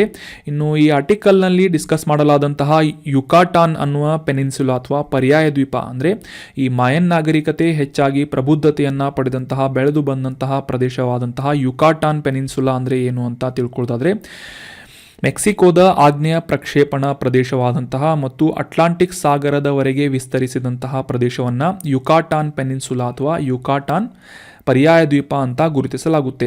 ಇದು ಮುಖ್ಯವಾಗಿ ಉತ್ತರ ಮತ್ತು ಪಶ್ಚಿಮಕ್ಕೆ ಗಲ್ಫ್ ಆಫ್ ಮೆಕ್ಸಿಕೋ ಮತ್ತು ಪೂರ್ವಕ್ಕೆ ಕೆರಿಬಿಯನ್ ಸಮುದ್ರವನ್ನು ಪ್ರತ್ಯೇಕಿಸುವಂತಹ ಪ್ರದೇಶದಲ್ಲಿ ಈ ಮಾಯನ್ ನಾಗರಿಕತೆ ಬೆಳೆದಂತಹ ಯುಕಾಟಾನ್ ಪೆನಿನ್ಸುಲಾವನ್ನು ಗುರುತಿಸಬಹುದಾಗಿದೆ. ಸೊ ಈ ಇಮೇಜ್ನಲ್ಲಿ ನೋಡಬಹುದಾದಂತಹ ಈ ಒಂದು ಮ್ಯಾಪ್ನಲ್ಲಿ ಉತ್ತರ ಅಮೆರಿಕಾ ಖಂಡದ ದಕ್ಷಿಣ ಭಾಗದಲ್ಲಿ ಮೆಕ್ಸಿಕೋ ಪ್ರದೇಶ ಮತ್ತು ಈ ಒಂದು ಗಲ್ಫ್ ಆಫ್ ಮೆಕ್ಸಿಕೋ, ಅಟ್ಲಾಂಟಿಕ್ ಸಾಗರ, ಈ ಒಂದು ಮ್ಯಾಪ್ನಲ್ಲಿ ಬಂದಂತಹ ಅಟ್ಲಾಂಟಿಕ್ ಸಾಗರ, ನಂತರ ಈ ಗಲ್ಫ್ ಆಫ್ ಮೆಕ್ಸಿಕೋ, ಈ ಇಮೇಜ್ನಲ್ಲಿ ತೋರಿಸಲಾದಂತಹ ಗಲ್ಫ್ ಆಫ್ ಮೆಕ್ಸಿಕೋವನ್ನು ಬೇರ್ಪಡಿಸುವಂತಹ ಕೆರಿಬಿಯನ್ ಸಮುದ್ರದಿಂದ, ಈ ಒಂದು ಇಮೇಜ್ನಲ್ಲಿ ಇಲ್ಲಿ ಕೆರಿಬಿಯನ್ ಸಮುದ್ರ ಬರುತ್ತೆ. ಸೊ ಇವುಗಳನ್ನು ಬೇರ್ಪಡಿಸುವಂತಹ ಪ್ರದೇಶಗಳಲ್ಲಿ ಈ ಒಂದು ಯುಕಾಟಾನ್ ಪೆನಿನ್ಸುಲಾ ವಿಸ್ತರಿಸುವುದನ್ನು ನಾವು ಕಾಣಬಹುದಾಗಿದೆ. ಸೊ ಕಂಪ್ಲೀಟಾಗಿ ಈ ಒಂದು ಪ್ರದೇಶದ ಸುತ್ತಲೂ ಕೂಡ ಈ ಮಾಯನ್ ನಾಗರಿಕತೆ ಸಾಕಷ್ಟು ಬೆಳವಣಿಗೆಯನ್ನು ಕಂಡಿತ್ತು ಅಂತ ನಾವು ನೋಡ್ಬೋದಾಗಿದೆ. ಸೊ ಯುಕಾಟಾನ್ ಪೆನಿನ್ಸುಲಾದಲ್ಲಿ ಬೆಳವಣಿಗೆಯನ್ನು ಅಥವಾ ಅಭಿವೃದ್ಧಿಯನ್ನು ಹೊಂದಿದಂತಹ ನಾಗರಿಕತೆ ಮಾಯನ್ ನಾಗರಿಕತೆ ಆಗಿದೆ. ಸೊ ಎಕ್ಸಾಕ್ಟಾಗಿ ದೇಶಗಳನ್ನು ಏನಾದರೂ ಮೆನ್ಷನ್ ಮಾಡಿದರೆ ಮೆಕ್ಸಿಕೋ ಮಾಡ್ಬೋದು, ಅಥವಾ ಈ ಅಟ್ಲಾಂಟಿಕ್ ಸಾಗರದ ಪಶ್ಚಿಮ ಭಾಗವನ್ನು ಕನ್ಸಿಡರ್ ಮಾಡ್ಬೋದಾಗಿದೆ. ಸೊ ಯುಕಾಟಾನ್ ಪೆನಿನ್ಸುಲಾ ನೆನ್ಪಿಟ್ಕೊಳ್ಳಿ. ಇನ್ನು ಮುಂದಿನ ಪ್ರಶ್ನೆಯನ್ನು ನೋಡೋದಾದರೆ, ಈ ಕೆಳಗಿನ ಯಾವ ಸಂಸ್ಥೆಯು ರಾಷ್ಟ್ರೀಯ ಕಲ್ಲಿದ್ದಲು ಸೂಚ್ಯಂಕವನ್ನು ಪ್ರಕಟಿಸುತ್ತದೆ ಅಂತ ಪ್ರಶ್ನೆ ಇದೆ. ಇಂಡೆಕ್ಸ್ಗಳ ಬಗ್ಗೆ ಸಾಕಷ್ಟು ಎಕ್ಸಾಮ್ಗಳಲ್ಲಿ ಪ್ರಶ್ನೆಗಳನ್ನು ಕೇಳ್ತಾ ಇರ್ತಾರೆ. ನ್ಯಾಷನಲ್ ಕೋಲ್ ಇಂಡೆಕ್ಸ್ ಅಂತ ಇದನ್ನು ಗುರುತಿಸಲಾಗುತ್ತೆ, NCI, ರಾಷ್ಟ್ರೀಯ ಕಲ್ಲಿದ್ದಲು ಸೂಚ್ಯಂಕ. ಇದನ್ನು ಪಬ್ಲಿಷ್ ಮಾಡುವಂತಹ ಸಂಸ್ಥೆ ಯಾವುದು ಅಂತ ಗುರುತಿಸಬೇಕಾಗಿದ್ದು, ಆಪ್ಷನ್ಗಳಲ್ಲಿ ಕಲ್ಲಿದ್ದಲು ಸಚಿವಾಲಯ, ಕೋಲ್ ministry, option 2 NITI Aayog, option 3 ರಾಷ್ಟ್ರೀಯ ಸಂಖ್ಯಾಶಾಸ್ತ್ರೀಯ ಸಂಸ್ಥೆ ಅಥವಾ ನ್ಯಾಷನಲ್ ಸ್ಟ್ಯಾಟಿಸ್ಟಿಕಲ್ ಆರ್ಗನೈಸೇಷನ್ NSO, ಅಥವಾ option 4 Indian statistical institute of Kolkata. So ಸರಿಯಾದ ಉತ್ತರ ಈ ರಾಷ್ಟ್ರೀಯ ಕಲ್ಲಿದ್ದಲು ಸೂಚ್ಯಂಕವನ್ನು ಪಬ್ಲಿಷ್ ಮಾಡುವಂತಹ ಸಂಸ್ಥೆ ಆಪ್ಷನ್ 4 ಕೋಲ್ಕತ್ತಾದ ಇಂಡಿಯನ್ ಸ್ಟ್ಯಾಟಿಸ್ಟಿಕಲ್ ಇನ್ಸ್ಟಿಟ್ಯೂಟ್. ಸೊ ಸರಿಯಾದ ಉತ್ತರ ಆಪ್ಷನ್ 4. ರೀಸೆಂಟಾಗಿ ಈ ರಾಷ್ಟ್ರೀಯ ಕಲ್ಲಿದ್ದಲು ಸೂಚ್ಯಂಕ ಯಾಕೆ ನ್ಯೂಸ್ನಲ್ಲಿತ್ತು ಅಂತ ಕರೆಕ್ಟಾಗಿ ಅಂಡರ್ಸ್ಟ್ಯಾಂಡ್ ಮಾಡ್ಕೊಳ್ಳೋದಾದರೆ, ಈ ಕಲ್ಲಿದ್ದಲಿನ ಸಚಿವಾಲಯದಿಂದ, ಕೋಲ್ ಮಿನಿಸ್ಟ್ರಿಯಿಂದ ಈ ಹರಾಜು ಪ್ರಕ್ರಿಯೆಯನ್ನು ಮಾಡಲಾಗ್ತಾ ಇದೆ. ಕಲ್ಲಿದ್ದಲು ನಿಕ್ಷೇಪಗಳು ಇರುವಂತಹ ಈ ಬ್ಲಾಕ್ಗಳನ್ನು ಹರಾಜು ಮಾಡಲಾಗ್ತಾ ಇದ್ದು, ಪ್ರೈವೇಟೈಸೇಷನ್ ಮಾಡುವಂತಹ ಉದ್ದೇಶದಿಂದ ಪ್ರೈವೇಟ್ ಕಂಪನಿಗಳಿಗೆ ಈ ಒಂದು ಕಲ್ಲಿದ್ದಲು ನಿಕ್ಷೇಪಗಳನ್ನು ಹರಾಜು ಮಾಡುವಂತಹ ಪ್ರಕ್ರಿಯೆ ನಡೀತಾ ಇದೆ. ಈ ಒಂದು ಪ್ರಕ್ರಿಯೆಗೆ ಬಿಡ್ ಮಾಡುವಂತಹ ಅವಧಿಯನ್ನು ವಿಸ್ತರಣೆ ಮಾಡಲಾಗಿದ್ದು ಜನವರಿ 30ರವರೆಗೆ ಈ ಒಂದು ಕಲ್ಲಿದ್ದಲಿನ ನಿಕ್ಷೇಪಗಳನ್ನು ಕಾಂಟ್ರಾಕ್ಟ್ ತೆಗೆದುಕೊಳ್ಳುವುದಕ್ಕೆ ಇಂಟ್ರೆಸ್ಟ್ ಇರುವಂತಹ ಕಂಪನಿಗಳು ಜನವರಿ 30ರವರೆಗೆ ಬಿಡ್ ಮಾಡಬಹುದಾದಂಥ ಅವಕಾಶವನ್ನು ಮಾಡಿಕೊಡ್ತಾ ಇದೆ. ಅಷ್ಟೇ ಅಲ್ಲದೆ ಈ ಒಂದು ಸಚಿವಾಲಯದಿಂದ ಬ್ಯಾಂಕ್ಗಳಿಂದ ಕಂಪನಿಗಳಿಗೆ ನೀಡಲಾಗುವಂತಹ ಈ ಪರ್ಫಾರ್ಮೆನ್ಸ್ ಬ್ಯಾಂಕ್ ಗ್ಯಾರಂಟಿ ಈ ಒಂದು ಕಂಡೀಷನ್ಗಳಲ್ಲಿ ಸಾಕಷ್ಟು ಸಡಿಲಿಕೆಗಳನ್ನು ಕೂಡ ಮಾಡಲಾಗಿದೆ ಅಂತ ನ್ಯೂಸ್ನಲ್ಲಿ ಬಂದಿತ್ತು. ಸೊ ಅದೇ ರೀತಿಯಾಗಿ ಈ ಒಂದು ಪರ್ಫಾರ್ಮೆನ್ಸ್ ಬ್ಯಾಂಕ್ ಗ್ಯಾರಂಟಿ ಅಂದರೆ ಏನು ಮತ್ತು ಯಾವ ರೀತಿಯಾಗಿ ಕಲ್ಲಿದ್ದಲಿನ ಸಚಿವಾಲಯದಿಂದ ಈ ಒಂದು ಕಾಂಟ್ರಾಕ್ಟನ್ನು ಅಥವಾ ಹರಾಜನ್ನು ಆಕ್ಷನನ್ನು ಮಾಡಲಾಗುತ್ತೆ ಅಂತ ತಿಳ್ಕೋಣ. ಸದ್ಯಕ್ಕೆ ಈ ಕಲ್ಲಿದ್ದಲು ಸಚಿವಾಲಯದಿಂದ 2023ರ ವರ್ಷದಲ್ಲಿ 141 ಕಲ್ಲಿದ್ದಲಿನ ಗಣಿಗಳ ನಿಕ್ಷೇಪಗಳನ್ನು 6ನೇ ಸುತ್ತಿನ ಈ ಕಮರ್ಷಿಯಲ್ ಕೋಲ್ ಆಕ್ಷನನ್ನು ಮಾಡಲಾಗ್ತಾ ಇದೆ. ಸೊ ಆ ಒಂದು ಸಂದರ್ಭದಲ್ಲಿ ಈ ಕಲ್ಲಿದ್ದಲು ಸೂಚ್ಯಂಕವನ್ನು, ರಾಷ್ಟ್ರೀಯ ಕಲ್ಲಿದ್ದಲು ಸೂಚ್ಯಂಕವನ್ನು ಪರಿಗಣಿಸಿ ಅದರಲ್ಲಿ ಮೆನ್ಷನ್ ಮಾಡಲಾಗುವಂತಹ ಈ ಕಾರ್ಯಕ್ಷಮತೆ ಬ್ಯಾಂಕ್ ಗ್ಯಾರಂಟಿ ಅಥವಾ ಪರ್ಫಾರ್ಮೆನ್ಸ್ ಬ್ಯಾಂಕ್ ಗ್ಯಾರಂಟಿಯನ್ನು ಕನ್ಸಿಡರ್ ಮಾಡಿ ಅವುಗಳ ಆಧಾರದ ಮೇಲೆ ಕಂಪನಿಗಳಿಗೆ ಆಕ್ಷನ್ ಮಾಡಲು ಅನುಕೂಲವನ್ನು ಮಾಡಿಕೊಡುವಂತಹ ಒಂದು ಪದ್ಧತಿಯನ್ನು ಅಥವಾ ವ್ಯವಸ್ಥೆಯನ್ನು ಮಾಡಲಾಗ್ತಾ ಇದೆ. ಸೊ ಈ ಪರ್ಫಾರ್ಮೆನ್ಸ್ ಬ್ಯಾಂಕ್ ಗ್ಯಾರಂಟಿ ಅಂದರೆ ಏನು ಅಂತ ತಿಳ್ಕೊಳ್ಳೋದಾದರೆ, ಸಪೋಸ್ ಈಗ ಯಾವುದೇ ಒಂದು ಕಂಪನಿ ಒಂದು ಗಣಿ ನಿಕ್ಷೇಪವನ್ನು ಪಡೆದುಕೊಂಡು ಅದರ ಒಂದು ಗಣಿಗಾರಿಕೆಯನ್ನು ನಡೆಸುತ್ತೆ. ಸೊ ಅದೇ ರೀತಿಯಾಗಿ ಗ್ರಾಹಕರಿಗೆ ಯಾವ ರೀತಿಯಾಗಿ ಆ ಒಂದು ಪ್ರಾಡಕ್ಟ್ಗಳನ್ನು ಅಥವಾ ಆ ಒಂದು ಉತ್ಪನ್ನವನ್ನು ಸಪ್ಲೈ ಮಾಡ್ತಾ ಇದೆ ಅಥವಾ ಪೂರೈಕೆ ಮಾಡ್ತಾ ಇದೆ ಅನ್ನುವ ಒಂದು ಪರ್ಫಾರ್ಮೆನ್ಸನ್ನು ಈ ಬ್ಯಾಂಕ್ಗಳಿಂದ ಗುರುತಿಸಲಾಗುತ್ತೆ. ಅದೇ ರೀತಿಯಾಗಿ ಈ ಕಾರ್ಯಕ್ಷಮತೆ ಬ್ಯಾಂಕ್ ಗ್ಯಾರಂಟಿ ಅಥವಾ ಪರ್ಫಾರ್ಮೆನ್ಸ್ ಬ್ಯಾಂಕ್ ಗ್ಯಾರಂಟಿಯನ್ನು ರೆಕಾರ್ಡ್ ಮಾಡಲಾಗುತ್ತೆ. ಸೊ ಆ ಒಂದು ಪರ್ಫಾರ್ಮೆನ್ಸ್ ಬ್ಯಾಂಕ್ ಗ್ಯಾರಂಟಿಯ ಆಧಾರದ ಮೇಲೆ ಈ ಆಕ್ಷನನ್ನು ನಿರ್ವಹಿಸಲಾಗುವುದು ಅಂತ ಕಲ್ಲಿದ್ದಲು ಸಚಿವಾಲಯದಿಂದ ಹೇಳಿಕೆಯನ್ನು ನೀಡಲಾಗಿದೆ. ಸದ್ಯಕ್ಕೆ ಆ ಒಂದು ಪಿ ಬಿ ಜಿ ಅಥವಾ ಪರ್ಫಾರ್ಮೆನ್ಸ್ ಬ್ಯಾಂಕ್ ಗ್ಯಾರಂಟಿಯಲ್ಲಿ ಕೆಲವೊಂದಿಷ್ಟು ಕನ್ಸೆಷನ್ಗಳನ್ನು ನೀಡಲಾಗ್ತಾ ಇದೆ ಅಂತ ಕೂಡ ಕಲ್ಲಿದ್ದಲು ಸಚಿವಾಲಯದಿಂದ ಹೇಳಲಾಗಿದೆ. So exam point of view important ಇರೋದೇನು ಅಂತಂದರೆ, ನ್ಯಾಷನಲ್ ಕೋಲ್ ಇಂಡೆಕ್ಸ್ ಈ ಒಂದು ಸೂಚ್ಯಂಕವನ್ನು ಪಬ್ಲಿಷ್ ಮಾಡುವಂತಹ ಸಂಸ್ಥೆ ಯಾವುದು ಅಂತ ಆಲ್ರೆಡಿ ಪ್ರಶ್ನೆಯಲ್ಲೇ ಡಿಸ್ಕಸ್ ಮಾಡಿದ ಹಾಗೆ ಭಾರತೀಯ ಅಂಕಿ ಅಂಶಗಳ ಸಂಸ್ಥೆ, ಕೋಲ್ಕತ್ತಾದಲ್ಲಿರುವಂತಹ ಈ ಭಾರತೀಯ ಅಂಕಿ ಅಂಶಗಳ ಸಂಸ್ಥೆಯಿಂದ ರಾಷ್ಟ್ರೀಯ ಕಲ್ಲಿದ್ದಲು ಸೂಚ್ಯಂಕವನ್ನು ಪಬ್ಲಿಷ್ ಮಾಡಲಾಗುತ್ತೆ. ಮುಖ್ಯವಾಗಿ ಈ ಕಲ್ಲಿದ್ದಲಿನ ಬೆಲೆ ಮಟ್ಟದಲ್ಲಿರುವಂತಹ ಬದಲಾವಣೆಯನ್ನು ರಿಫ್ಲೆಕ್ಟ್ ಮಾಡುವಂತಹ ಉದ್ದೇಶವನ್ನು ಇಟ್ಕೊಂಡು ಈ ಒಂದು ಸೂಚ್ಯಂಕವನ್ನು ಪಬ್ಲಿಷ್ ಮಾಡಲಾಗುತ್ತೆ ಭಾರತೀಯ ಅಂಕಿಅಂಶ ಸಂಸ್ಥೆಯಿಂದ. 2024ನೇ ಜೂನ್ನಿಂದ ಮೊದಲ ಬಾರಿಗೆ ಈ ಒಂದು ಸೂಚ್ಯಂಕವನ್ನು ಪಬ್ಲಿಷ್ ಮಾಡಲಾಗ್ತಾ ಇದ್ದು, ಮಾರುಕಟ್ಟೆ ಬೆಲೆಯನ್ನು ನಿಜವಾಗಿ ಪ್ರತಿಬಿಂಬಿಸುವಂತಹ ಅಂತಂದರೆ ಈ ಒಂದು ಕಲ್ಲಿದ್ದಲಿನ ಮಾರುಕಟ್ಟೆ ಅಂದರೆ ಮಾರ್ಕೆಟ್ನಲ್ಲಿರುವಂತಹ ಎಕ್ಸಾಕ್ಟ್ ಬೆಲೆಯನ್ನು ರಿಫ್ಲೆಕ್ಟ್ ಮಾಡುವಂತಹ ಉದ್ದೇಶದಿಂದ ಈ ಒಂದು ಸೂಚ್ಯಂಕವನ್ನು ಪಬ್ಲಿಷ್ ಮಾಡಲಾಗ್ತಾ ಇದೆ. ಇದಕ್ಕೆ ರೆಫರೆನ್ಸ್ ಆಗಿ ಆರ್ಥಿಕ ವರ್ಷ 2017-18 ಈ ಒಂದು ವರ್ಷವನ್ನು ರೆಫರೆನ್ಸ್ ಆಗಿ ಇಟ್ಕೊಂಡು ನಿರ್ದಿಷ್ಟ ತಿಂಗಳಿನಲ್ಲಿ ಯಾವ ರೀತಿಯಾಗಿ ಕಲ್ಲಿದ್ದಲಿನ ಬೆಲೆ ಮಟ್ಟ ಬದಲಾವಣೆ ಆಗ್ತಾ ಇದೆ ಅಂತ ರೆಕಾರ್ಡ್ ಮಾಡಿಕೊಂಡು ಈ ಒಂದು ಸೂಚ್ಯಂಕವನ್ನು ಪ್ರಕಟಿಸಲಾಗುತ್ತದೆ. ಮುಖ್ಯವಾಗಿ ಈ ಒಂದು ಪ್ರಾತಿನಿಧಿಕವಾದಂತಹ ಬೆಲೆಗಳನ್ನು ಈ ಇಂಡೆಕ್ಸ್ನ ಮೂಲಕ ಜನರಿಗೆ ಅಥವಾ ಆ ಒಂದು ಕಂಪನಿಗಳಿಗೆ ಅಂಡರ್ಸ್ಟ್ಯಾಂಡ್ ಮಾಡ್ಕೋವಂತಹ ಉದ್ದೇಶವನ್ನು ಇಟ್ಕೊಂಡು ಈ ಒಂದು ಸೂಚ್ಯಂಕವನ್ನು ಪಬ್ಲಿಷ್ ಮಾಡಲಾಗುತ್ತದೆ. ಸೊ ನೆನ್ಪಿಟ್ಕೊಳ್ಳಿ, ಭಾರತೀಯ ಅಂಕಿಅಂಶಗಳ ಸಂಸ್ಥೆ ಅಥವಾ ನ್ಯಾಷನಲ್ ಸ್ಟ್ಯಾಟಿಸ್ಟಿಕಲ್ ಇನ್ಸ್ಟಿಟ್ಯೂಟ್ ಕೋಲ್ಕತ್ತಾದಲ್ಲಿ ಲೊಕೇಟ್ ಆಗಿದೆ ಇದು. ಸೊ ಈ ಒಂದು ಸಂಸ್ಥೆಯಿಂದ ರಾಷ್ಟ್ರೀಯ ಕಲ್ಲಿದ್ದಲು ಸೂಚ್ಯಂಕವನ್ನು ಪಬ್ಲಿಷ್ ಮಾಡಲಾಗುತ್ತೆ. ಇನ್ನು ಮುಂದಿನ ಪ್ರಶ್ನೆಯನ್ನು ನೋಡೋಣ. ರಾಷ್ಟ್ರೀಯ ಕೌಶಲ್ಯಾಭಿವೃದ್ಧಿ ನಿಗಮ ನ್ಯಾಷನಲ್ ಸ್ಕಿಲ್ ಡೆವಲಪ್ಮೆಂಟ್ ಕಾರ್ಪೊರೇಷನನ್ನು ಯಾವ ವರ್ಷದಲ್ಲಿ ಸ್ಥಾಪಿಸಲಾಯಿತು ಅಂತ ಪ್ರಶ್ನೆ ಇದ್ದು, ಆಪ್ಷನ್ಗಳಲ್ಲಿ 2005, 2008, 2016 ಅಥವಾ 2020 ಅಂತ ಇದೆ. ಸರಿಯಾದ ಉತ್ತರ ಆಪ್ಷನ್ 2. 2008ನೇ ವರ್ಷದಲ್ಲಿ ಈ ರಾಷ್ಟ್ರೀಯ ಕೌಶಲ್ಯಾಭಿವೃದ್ಧಿ ನಿಗಮ NSDC ನ್ಯಾಷನಲ್ ಸ್ಕಿಲ್ ಡೆವಲಪ್ಮೆಂಟ್ ಕಾರ್ಪೊರೇಷನನ್ನು ಪ್ರಾರಂಭ ಮಾಡಲಾಯಿತು. ಹೆಸರಿನಲ್ಲೇ ತಿಳಿಸುವಂತೆ ಕೌಶಲ್ಯಗಳನ್ನು ಅಭಿವೃದ್ಧಿ ಮಾಡುವಂತಹ, ಸ್ಕಿಲ್ ಡೆವಲಪ್ಮೆಂಟ್ ಮಾಡುವಂತಹ ಉದ್ದೇಶವನ್ನು ಈ ನ್ಯಾಷನಲ್ ಸ್ಕಿಲ್ ಡೆವಲಪ್ಮೆಂಟ್ ಕಾರ್ಪೊರೇಷನ್ ಹೊಂದಿದೆ. Option 2 is right answer. ಮೊದಲಿಗೆ ಕಾಂಟೆಕ್ಸ್ಟನ್ನು ಅರ್ಥ ಮಾಡ್ಕೊಳ್ಳೋದಾದರೆ, ಜಾರ್ಖಂಡ್ನಲ್ಲಿ ಇತ್ತೀಚೆಗೆ ಗ್ರಾಮೀಣ ಉದ್ಯಮಿ ಯೋಜನೆಯ ಅಡಿಯಲ್ಲಿ ಇದರ 3ನೇ ಹಂತದ ಒಂದು ತರಬೇತಿಯನ್ನು ಕಂಪ್ಲೀಟ್ ಮಾಡಲಾಗಿದ್ದು, ಇದರ ಅಡಿಯಲ್ಲಿ ಸುಮಾರು 200ಕ್ಕೂ ಹೆಚ್ಚು ಬುಡಕಟ್ಟು ಮಹಿಳೆಯರಿಗೆ ಈ ಒಂದು ಟ್ರೈನಿಂಗನ್ನು ಕಂಪ್ಲೀಟ್ ಮಾಡಿದಂತಹ ಮಹಿಳೆಯರಿಗೆ ಸನ್ಮಾನವನ್ನು ಮಾಡುವಂತಹ ಸಮಾರಂಭವನ್ನು ಏರ್ಪಡಿಸಲಾಗಿತ್ತು. ಆ ಒಂದು ಸಂದರ್ಭದಲ್ಲಿ ಕೇಂದ್ರ ಕೌಶಲ್ಯಾಭಿವೃದ್ಧಿ ಉದ್ಯಮಶೀಲತೆಯ ರಾಜ್ಯ ಸಚಿವರು ಆಗಮಿಸಿದ್ದರು ಅಂತ ನ್ಯೂಸ್ನಲ್ಲಿ ಬಂದಿತ್ತು. ಸೊ ಹೀಗಾಗಿ ಈ ಗ್ರಾಮೀಣ ಉದ್ಯಮಿ ಯೋಜನೆ ಮತ್ತು ನ್ಯಾಷನಲ್ ಸ್ಕಿಲ್ ಡೆವಲಪ್ಮೆಂಟ್ ಕುರಿತಾದಂತಹ ಕೆಲವೊಂದಿಷ್ಟು ಮಾಹಿತಿಗಳನ್ನು ತಿಳಿದುಕೊಳ್ಳೋಣ.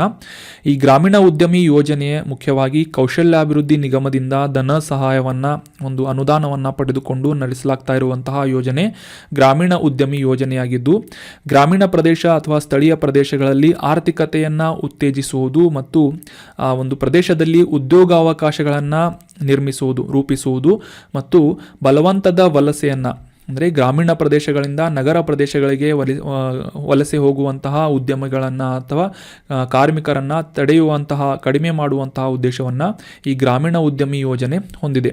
ಅಷ್ಟೇ ಅಲ್ಲದೆ ಆ ಒಂದು ಪ್ರದೇಶದಲ್ಲಿರುವಂತಹ ನೈಸರ್ಗಿಕ ಸಂಪನ್ಮೂಲಗಳನ್ನು ರಕ್ಷಣೆ ಮಾಡುವಂತಹ ಉದ್ದೇಶವನ್ನು ಕೂಡ ಈ ಗ್ರಾಮೀಣ ಉದ್ಯಮಿ ಯೋಜನೆ ಹೊಂದಿರುವಂತಹ ಒಂದು ಗುರಿಯನ್ನು ನಾವು ಕಾಣಬಹುದಾಗಿದೆ. ಸದ್ಯಕ್ಕೆ ಜಾರ್ಖಂಡ್ನಲ್ಲಿ 3ನೇ ಹಂತದ ತರಬೇತಿಯನ್ನು ಕಂಪ್ಲೀಟ್ ಮಾಡಲಾಗಿದ್ದು, ಜಾರ್ಖಂಡನ್ನು ಹೊರತುಪಡಿಸಿ ಮಹಾರಾಷ್ಟ್ರ, ರಾಜಸ್ಥಾನ್, ಛತ್ತೀಸ್ಗಢ, ಮಧ್ಯಪ್ರದೇಶ್ ಮತ್ತು ಗುಜರಾತ್ ಈ ರೀತಿಯಾದಂತಹ ಪ್ರಮುಖ ರಾಜ್ಯಗಳಲ್ಲಿ ಈ ಗ್ರಾಮೀಣ ಉದ್ಯಮಿ ಯೋಜನೆಯನ್ನು ನ್ಯಾಷನಲ್ ಸ್ಕಿಲ್ ಡೆವಲಪ್ಮೆಂಟ್ ಕಾರ್ಪೊರೇಷನ್ನಿಂದ ಅನುದಾನವನ್ನು ಪಡೆದುಕೊಂಡು ನಡೆಸಲಾಗ್ತಾ ಇದೆ. ಸೊ ಇದರ ಉದ್ದೇಶವನ್ನು ಕೂಡ ನಾವು ಕ್ಲಿಯರ್ ಆಗಿ ಅಂಡರ್ಸ್ಟ್ಯಾಂಡ್ ಮಾಡ್ಕೊಂಡ್ವಿ. ಅದೇ ರೀತಿಯಾಗಿ ನ್ಯಾಷನಲ್ ಸ್ಕಿಲ್ ಡೆವಲಪ್ಮೆಂಟ್ ಕಾರ್ಪೊರೇಷನ್ ಅಥವಾ ರಾಷ್ಟ್ರೀಯ ಕೌಶಲ್ಯಾಭಿವೃದ್ಧಿ ನಿಗಮದ ಕುರಿತಾದಂತಹ ಕೆಲವೊಂದಿಷ್ಟು ಇಂಪಾರ್ಟೆಂಟ್ ಮಾಹಿತಿಗಳನ್ನು ಡಿಸ್ಕಸ್ ಮಾಡೋದಾದರೆ, ಜುಲೈ 31, 2008ರಲ್ಲಿ ಈ ಒಂದು ನ್ಯಾಷನಲ್ ಸ್ಕಿಲ್ ಡೆವಲಪ್ಮೆಂಟ್ ಕಾರ್ಪೊರೇಷನನ್ನು ಪ್ರಾರಂಭ ಮಾಡಲಾಗಿತ್ತು.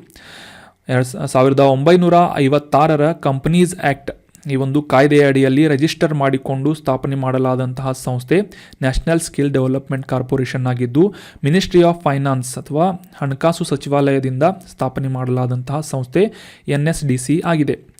ಇದು ಒಂದು ನಾನ್ ಪ್ರಾಫಿಟ್ ಆರ್ಗನೈಸೇಷನ್ ಆಗಿದ್ದು, ಇದರ ಮುಖ್ಯ ಕಚೇರಿ ಇರುವುದು ನವದೆಹಲಿಯಲ್ಲಿ. So that was about small information of national skill development corporation. ಇದನ್ನು ಸ್ಥಾಪನೆ ಮಾಡಿದಂತಹ ವರ್ಷ 2008 ಮತ್ತು 1956ರ ಕಂಪನೀಸ್ ಆ್ಯಕ್ಟ್ ಈ ಒಂದು ಕಾಯ್ದೆಯ ಅಡಿಯಲ್ಲಿ ಇದನ್ನು ರಿಜಿಸ್ಟರ್ ಮಾಡಿಕೊಳ್ಳಲಾಗಿದೆ. ಈ ಒಂದು ನ್ಯಾಷನಲ್ ಸ್ಕಿಲ್ ಡೆವಲಪ್ಮೆಂಟ್ ಕಾರ್ಪೊರೇಷನ್ ಈ ನಿಗಮ ಅಥವಾ ಸಂಸ್ಥೆಯಿಂದ ಗ್ರಾಮೀಣ ಉದ್ಯಮಿ ಯೋಜನೆಯನ್ನು ಸ್ಪಾನ್ಸರ್ಶಿಪ್ ಮಾಡಲಾಗ್ತಾ ಇದೆ. ಇನ್ನು ಮುಂದಿನ ಪ್ರಶ್ನೆಯನ್ನು ನೋಡೋದಾದರೆ, ಈ ಕೆಳಗಿನ ಯಾವ ಸಂಸ್ಥೆಯು ಗ್ಲೋಬಲ್ ರಿಸ್ಕ್ ರಿಪೋರ್ಟ್ ಅಥವಾ ಜಾಗತಿಕ ಅಪಾಯಗಳ ವರದಿಯನ್ನು ಪ್ರಕಟಿಸುತ್ತದೆ, ಪಬ್ಲಿಷ್ ಮಾಡುತ್ತದೆ ಅಂತ ಪ್ರಶ್ನೆ ಇದ್ದು, ಆಪ್ಷನ್ಗಳಲ್ಲಿ ವಿಶ್ವ ಬ್ಯಾಂಕ್, ಆಪ್ಷನ್ 2 FATF ಅಂದರೆ ಫೈನಾನ್ಷಿಯಲ್ ಆ್ಯಕ್ಷನ್ ಟಾಸ್ಕ್ ಫೋರ್ಸ್ ಅಂತ, ಆಪ್ಷನ್ 3 IMF ಅಂತಂದರೆ international monetary fund, option 4 world economic forum WEF ಅಂತ ಇದೆ. ಸರಿಯಾದ ಉತ್ತರ ಈ ಗ್ಲೋಬಲ್ ರಿಸ್ಕ್ ರಿಪೋರ್ಟನ್ನು ಪ್ರತಿ ವರ್ಷ world economic forum WEF option 4 is right answer ಈ ಒಂದು ಸಂಸ್ಥೆಯಿಂದ ಪಬ್ಲಿಷ್ ಮಾಡಲಾಗುತ್ತೆ. ಮುಖ್ಯವಾಗಿ ನಿನ್ನೆ ನಾವು ಈ ವರ್ಲ್ಡ್ ಎಕನಾಮಿಕ್ ಫೋರಮ್ಗೆ ಸಂಬಂಧಿಸಿದಂತಹ ಸಾಕಷ್ಟು ಮಾಹಿತಿಗಳನ್ನು ತಿಳ್ಕೊಂಡ್ವಿ. ವಿಶ್ವ ಆರ್ಥಿಕ ವೇದಿಕೆ ಯಾವ ರೀತಿಯಾಗಿ ಸ್ಥಾಪನೆಗೊಂಡಿತ್ತು ಮತ್ತು ಈ ಒಂದು ಫೋರಮ್ ಅಥವಾ ವೇದಿಕೆಯಿಂದ ಪಬ್ಲಿಷ್ ಮಾಡಲಾಗುವಂತಹ ಪ್ರಮುಖವಾದಂತಹ ವರದಿಗಳು ಯಾವುವು ಅಂತ ಡೀಟೇಲ್ ಆಗಿ ನಾವು ಲಾಸ್ಟ್ ಸೆಷನ್ನಲ್ಲಿ ಡಿಸ್ಕಸ್ ಮಾಡಿದ್ವಿ. ಅದೇ ರೀತಿಯಾಗಿ ಈಗ ರೀಸೆಂಟಾಗಿ 2023ರ ಜಾಗತಿಕ ಅಪಾಯಗಳ ವರದಿ ಅಥವಾ ಗ್ಲೋಬಲ್ ರಿಸ್ಕ್ ರಿಪೋರ್ಟ್ ಪಬ್ಲಿಷ್ ಮಾಡಲಾಗಿದೆ ವಿಶ್ವ ಆರ್ಥಿಕ ವೇದಿಕೆಯಿಂದ, ವರ್ಲ್ಡ್ ಎಕನಾಮಿಕ್ ಫೋರಮ್ನಿಂದ. ನಿನ್ನೆ ನಾವು ಡಿಸ್ಕಸ್ ಮಾಡಿದ ಪ್ರಕಾರ ಸ್ವಿಟ್ಜರ್ಲ್ಯಾಂಡ್ನ ದಾವೋಸ್ನಲ್ಲಿ ಈ ಒಂದು ವಿಶ್ವ ಆರ್ಥಿಕ ವೇದಿಕೆಯ ಪ್ರಮುಖವಾದಂತಹ ವಾರ್ಷಿಕ ಸಭೆಯನ್ನು ನಡೆಸಲಾಗುತ್ತೆ ಅಂತ ಡಿಸ್ಕಸ್ ಮಾಡಿದ್ವಿ. ಸೊ ಅದೇ ರೀತಿಯಾಗಿ ಈ ಜಾಗತಿಕ ಅಪಾಯಗಳ ವರದಿಯ ಕುರಿತಾದಂತಹ ಮಾಹಿತಿಗಳನ್ನು ಈ ಆರ್ಟಿಕಲ್ನಲ್ಲಿ ಡಿಸ್ಕಸ್ ಮಾಡೋಣ. ಮೊದಲಿಗೆ ಈ ಒಂದು ಕಾಂಟೆಕ್ಸ್ಟನ್ನು ಅರ್ಥ ಮಾಡ್ಕೊಳ್ಳೋದಾದರೆ, ಈ ಒಂದು ವರದಿಯ ಪ್ರಕಾರ ಮುಂದಿನ ದಶಕಗಳಲ್ಲಿ ನಾವು ಎದುರಿಸಬಹುದಾದಂತಹ ತೀವ್ರ ಅಪಾಯಗಳನ್ನು, ಯಾವ ರಿಸ್ಕ್ಗಳನ್ನು ನಾವು ಎದುರಿಸಬೇಕಾಗಬಹುದು ಅಂತ ಕೆಲವೊಂದಿಷ್ಟು ಪ್ರಮುಖವಾದಂತಹ ಅಪಾಯಗಳನ್ನು ಗುರುತಿಸಿ ಈ ರೆಕಾರ್ಡ್ನಲ್ಲಿ ಅಥವಾ ವರದಿಯಲ್ಲಿ ರೆಕಾರ್ಡ್ ಮಾಡಲಾಗುತ್ತೆ. ಸೊ ಅವು ಯಾವುವು ಅಂತ ಈಗ ಡಿಸ್ಕಸ್ ಮಾಡೋದಾದರೆ, ಮೊದಲನೇದಾಗಿ ಟಾಪ್ 5 ರಿಸ್ಕ್ಗಳು ಯಾವುವು ಅಂದರೆ ಅಪಾಯಗಳು ಯಾವುವು ಅಂತ ತಿಳ್ಕೊಳ್ಳೋದಾದರೆ, ಕಾಸ್ಟ್ ಆಫ್ ಲಿವಿಂಗ್ ಕ್ರೈಸಿಸ್, ಜನಸಾಮಾನ್ಯರಲ್ಲಿ ಅಂದರೆ ಜಾಗತಿಕವಾಗಿ ಈ ಜೀವನ ವೆಚ್ಚದ ಬಿಕ್ಕಟ್ಟನ್ನು ನಾವು ಎದುರಿಸಬೇಕಾಗುತ್ತದೆ ಅಂತ ಈ ಒಂದು ವರದಿಯಲ್ಲಿ ಮೆನ್ಷನ್ ಮಾಡಲಾಗಿದೆ. ನಂತರ ಎರಡನೇದು ಫುಡ್ ಸಪ್ಲೈ ಕ್ರೈಸಿಸ್, ಆಹಾರದ ಪೂರೈಕೆಗೆ ಸಂಬಂಧಿಸಿದಂತಹ ಬಿಕ್ಕಟ್ಟನ್ನು ಎದುರಿಸಬೇಕಾಗುತ್ತೆ ಅಂತ. ಮೂರನೇ ಪಾಯಿಂಟ್ ಯಾವುದು ಅಂತಂದರೆ ಎನರ್ಜಿ ಸಪ್ಲೈ ಕ್ರೈಸಿಸ್, ಅಂದರೆ ಶಕ್ತಿ ಪೂರೈಕೆಯ ಬಿಕ್ಕಟ್ಟನ್ನು ಎದುರಿಸಬೇಕಾಗುತ್ತೆ. ಮತ್ತು ನಾವು ಸಾಮಾನ್ಯವಾಗಿ ಗಮನಿಸುತ್ತಿರುವಂತಹ ಹಣದುಬ್ಬರ ಏರಿಕೆ, ರೈಸಿಂಗ್ ಇನ್ಫ್ಲೇಷನನ್ನು ಎದುರಿಸಬೇಕಾಗುತ್ತೆ. ಮತ್ತು ಐದನೇದಾಗಿ ಟಾಪ್ 5 ರಿಸ್ಕ್ಗಳಲ್ಲಿ cyber attacks on critical infrastructure, ಈ ನಿರ್ಣಾಯಕ ಮೂಲಸೌಕರ್ಯಗಳೇನಿರ್ತವೆ ಅವುಗಳ ಮೇಲೆ ಸೈಬರ್ ದಾಳಿಯಂತಹ ಪ್ರಮುಖ ಅಪಾಯಗಳನ್ನು ನಾವು ಮುಂದಿನ ವರ್ಷಗಳಲ್ಲಿ ಎದುರಿಸಬೇಕಾಗುತ್ತೆ ಅಂತ ಒಂದು ನಿರೀಕ್ಷೆಯನ್ನು ಈ ಒಂದು ಜಾಗತಿಕ ಅಪಾಯಗಳ ವರದಿಯಲ್ಲಿ ಮೆನ್ಷನ್ ಮಾಡಲಾಗುತ್ತೆ. ಇದನ್ನು ಪಬ್ಲಿಷ್ ಮಾಡುವಂತಹ ಸಂಸ್ಥೆ ಯಾವುದು ಅಂತಂದರೆ ವರ್ಲ್ಡ್ ಎಕನಾಮಿಕ್ ಫೋರಮ್, ವಿಶ್ವ ಆರ್ಥಿಕ ವೇದಿಕೆ. So that was all about today's articles. ಈಗ ಡಿಸ್ಕಸ್ ಮಾಡಲಾದಂಥ ಎಲ್ಲ ಆರ್ಟಿಕಲ್ಸ್ಗಳನ್ನು ಮತ್ತೊಮ್ಮೆ ರಿವೈಸ್ ಮಾಡಿಬಿಡೋಣ. ಮೊದಲನೇ ಆರ್ಟಿಕಲ್ನಲ್ಲಿ ನಾವು ಈ ಗಂಡಕ್ ನದಿಯ ಕುರಿತಾದಂತಹ ಡಿಟೇಲ್ ಇನ್ಫಾರ್ಮೇಷನನ್ನು ಅರ್ಥ ಮಾಡ್ಕೊಂಡ್ವಿ. ಗಂಗಾ ನದಿಯ ಒಂದು ಪ್ರಮುಖ ಉಪನದಿಯಾಗಿ ಈ ಗಂಡಕನ್ನು ಗುರುತಿಸಲಾಗುತ್ತೆ ಅಂತ, ಇದರ ಮ್ಯಾಪನ್ನು ಕೂಡ ಯಾವ ರೀತಿಯಾಗಿ ಈ ಒಂದು ನೇಪಾಳದಿಂದ ಭಾರತದತ್ತ ಹರಿಯುತ್ತದೆ ಮತ್ತು ಎಲ್ಲಿ ಗಂಗಾ ನದಿಯೊಂದಿಗೆ ಮಿಲನವಾಗುತ್ತೆ ಅಂತ ಕೂಡ ಡಿಸ್ಕಸ್ ಮಾಡಿದ್ವಿ ಗಂಡಕ್ ನದಿಯ ಬಗ್ಗೆ. ನಂತರದ ಆರ್ಟಿಕಲ್ನಲ್ಲಿ ಮಾಯನ್ ನಾಗರಿಕತೆಗೆ ಸಂಬಂಧಿಸಿದಂತಹ ಹಿಸ್ಟ್ರಿ ಕುರಿತಾದಂತಹ ಸಾಕಷ್ಟು ಮಾಹಿತಿಗಳನ್ನು ಮತ್ತು ಈ ಮಾಯನ್ ನಾಗರಿಕತೆ ಬೆಳವಣಿಗೆ ಹೊಂದಿದಂತಹ ಯುಕಾಟಾನ್ ಪೆನಿನ್ಸುಲಾದ ಮ್ಯಾಪಿಂಗ್ ಕುರಿತಾದಂತಹ ಮಾಹಿತಿಗಳನ್ನು ಡಿಸ್ಕಸ್ ಮಾಡಿದ್ವಿ. ನಂತರದ ಆರ್ಟಿಕಲ್ನಲ್ಲಿ ರಾಷ್ಟ್ರೀಯ ಕಲ್ಲಿದ್ದಲು ಸೂಚ್ಯಂಕ, ನ್ಯಾಷನಲ್ ಕೋಲ್ ಇಂಡೆಕ್ಸ್ ಬಗ್ಗೆ ಡೀಟೇಲ್ ಆಗಿ ಅರ್ಥ ಮಾಡ್ಕೊಂಡ್ವಿ. ನಂತರ ಈ ಗ್ರಾಮೀಣ ಉದ್ಯಮಿ ಯೋಜನೆಯನ್ನು ನ್ಯಾಷನಲ್ ಸ್ಕಿಲ್ ಡೆವಲಪ್ಮೆಂಟ್ ಕಾರ್ಪೊರೇಷನ್ನಿಂದ ಪ್ರಾರಂಭ ಮಾಡಲಾಗಿದೆ, ಅನುದಾನವನ್ನು ನೀಡಲಾಗ್ತಾ ಇದೆ ಅಂತ ಡಿಸ್ಕಸ್ ಮಾಡಿದ್ವಿ. ಯಾವ ರೀತಿಯಾಗಿ ಈ ಗ್ರಾಮೀಣ ಆರ್ಥಿಕತೆಯನ್ನು ಉತ್ತೇಜಿಸುವಂತಹ ನಿಟ್ಟಿನಲ್ಲಿ ಈ ಒಂದು ಗ್ರಾಮೀಣ ಉದ್ಯಮಿ ಯೋಜನೆ ಕೆಲಸ ಮಾಡ್ತಾ ಇದೆ ಅಂತ ಕೂಡ ತಿಳ್ಕೊಂಡ್ವಿ. ನಂತರದ ಆರ್ಟಿಕಲ್ನಲ್ಲಿ ಈ ಗ್ಲೋಬಲ್ ರಿಸ್ಕ್ ರಿಪೋರ್ಟ್ ಅಥವಾ ಜಾಗತಿಕ ಅಪಾಯಗಳ ವರದಿಯನ್ನು 2023 ವರದಿಯನ್ನು ವಿಶ್ವ ಆರ್ಥಿಕ ವೇದಿಕೆಯಿಂದ ಪಬ್ಲಿಷ್ ಮಾಡಲಾಗಿದೆ. ಜಾಗತಿಕವಾಗಿ ಮುಂದೆ ಬರುವಂತಹ ವರ್ಷಗಳಲ್ಲಿ ಯಾವ 5 ಪ್ರಮುಖ ಅಪಾಯಗಳನ್ನು ಜಗತ್ತು ಎದುರಿಸಬೇಕಾಗುತ್ತದೆ ಅಂತ ಡಿಸ್ಕಸ್ ಮಾಡಿದ್ವಿ. Cost of living crisis, food supply crisis, energy supply crisis, rising inflation, cyber attacks on critical infrastructure ಅಂತ ಈ 5 ಪ್ರಮುಖ ಅಪಾಯಗಳನ್ನು ಕೂಡ ನಾವು ಡಿಸ್ಕಸ್ ಮಾಡಿದ್ವಿ. ಈ ಪಾಯಿಂಟ್ಸ್ಗಳನ್ನು ನೋಟ್ ಮಾಡಿ ಇಟ್ಕೊಳ್ಳಿ. ಮುಂದಿನ ವರ್ಷಗಳಲ್ಲಿ, ಮುಂದಿನ ಸಮಯದಲ್ಲಿ ಎಕ್ಸಾಮ್ಗಳಲ್ಲಿ, ಎಸ್ಸೆಗಳಲ್ಲಿ ಬಂದರೆ ಈ ಒಂದು ಜಾಗತಿಕ ಅಪಾಯಗಳ ವರದಿಯನ್ನು ಮತ್ತು ವರ್ಲ್ಡ್ ಎಕನಾಮಿಕ್ ಫೋರಮ್ನಿಂದ ಬಿಡುಗಡೆ ಮಾಡಲಾಗುವಂತಹ ಈ ಒಂದು ಗ್ಲೋಬಲ್ ರಿಸ್ಕ್ ರಿಪೋರ್ಟ್ ಬಗ್ಗೆ ಮೆನ್ಷನ್ ಮಾಡಿ. So that was all about today's articles. Thank you so much for joining the discussion. ಈ ಕಂಟೆಂಟನ್ನು ನಿಮ್ಮ ಎಲ್ಲ ಫ್ರೆಂಡ್ಸ್ಗಳ ಜೊತೆ ಶೇರ್ ಮಾಡಿ ಅಂತ ಹೇಳ್ತಾ thank you so much. Have a nice day.